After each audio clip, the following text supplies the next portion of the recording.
I'm Suzy, I'm Mike. and this is our hope story. In 2012, we had 3 children. We thought we were set and saw the light at the end of the tunnel for our kids to go off to school. And then we found out I was pregnant. So at age 43, we were going to have another baby. After the initial shock of that wore off, we were super excited about it. We began by telling our kids and our family. So everything was It was a good. happy day, very happy day.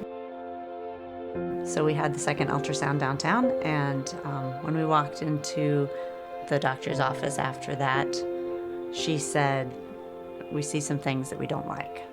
Either trisomy 18 or trisomy 13. Those words meant nothing to me at the time, but what I do remember her saying is it's not compatible with life. There could be a miscarriage, or it could go full term. We had no way of knowing. So we stepped out in the parking lot after that appointment and just cried, sobbed. It was different with each of our children, how they handled the news. And they had the rainy days like we did. We talked more and more about what that delivery was going to look like with the doctors and our team, and I knew as soon as he was born that was going to be the end of his life. We went through the next 8 months of terrible appointments and terrible days where we cried a lot. The fear of the unknown, the worry, the sadness, well, that tends to all channel into a river of anger at times. And I woke up really early on the couch on September 18th, woke Mike up, and we headed to the hospital. It was about 2 o'clock that afternoon.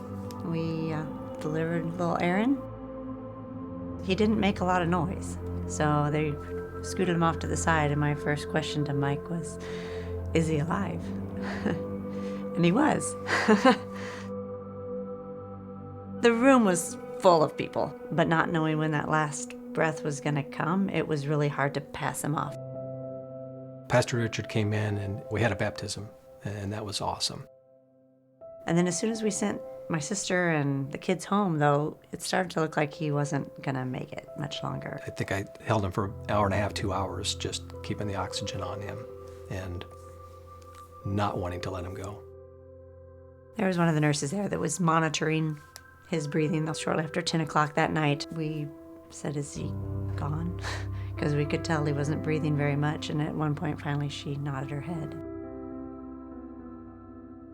When you sit in the parking lot of a funeral home to go pick out the casket for your baby, you go, When you should be picking out a crib. This is wrong. This is very wrong. And God, why are you doing this to me? I didn't want to be pregnant in the first place. So why are you pulling this on me? It was really hard on everyone that knew us. One of our prayers throughout the whole pregnancy was that Aaron be born. He was a gift from God. And we held him, loved him.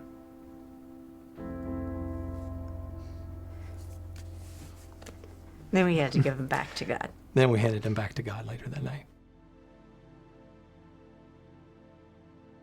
There were some days where you just ask why. Why us? Why this? Why does this have to happen? And other days where you're just clinging to God, saying, "Don't leave my side. I can't do this without you." In the depths of it, it was awful. It was terrible. You ask the why and you pray and you don't get the answer that you want. In the midst of planning a funeral, I had a dream one night of a little Emily, who was 6 at the time, leading me to God's hand so I could just rest in it, just lay down. Sometimes that's all you can do is run into his arms, because I can't do it on my own.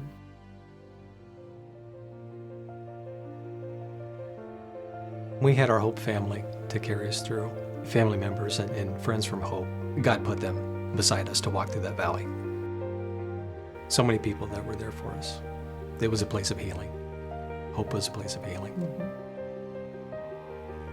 I never lost sight of his character. I knew I had enough knowledge of God's heart and who he was and that he loved me to know that I can't see the whole picture. But I know at some point, maybe 7 years later, our story is going to be told, and it's going to serve someone, and it's going to serve God. Knowing that there's Apart from us, there's no one who can take better care of Aaron than Jesus, and he's with him. We'll see him again one day, and it's going to be a glorious reunion. There's going to be grief, but you're going to get through it, and God will lead you through. I just rejoiced in the fact that I was pregnant. Running with baby Aaron, jumping on trampolines, and just the joy that the pregnancy brought. How do I jump on a pogo stick 7 months pregnant without, having that joy of knowing that God's got this? And she could do it. The story of Lazarus. Why didn't he come right away? My child was dying. Why didn't you save him right away? Instead, Jesus came 4 days later after he died. But if he hadn't, all those people wouldn't have seen that miracle.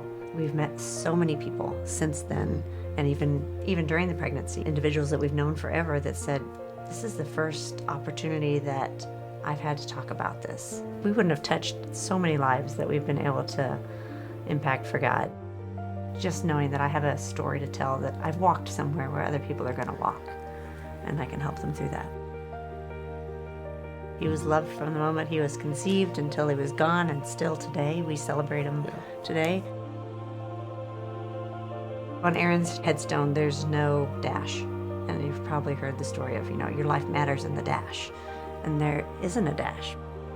We know that wasn't the end of Aaron's impact on the world. I think he did more in his non-dash life than probably I have. It's nice to be able to share that hope with some other families that we've met along the way.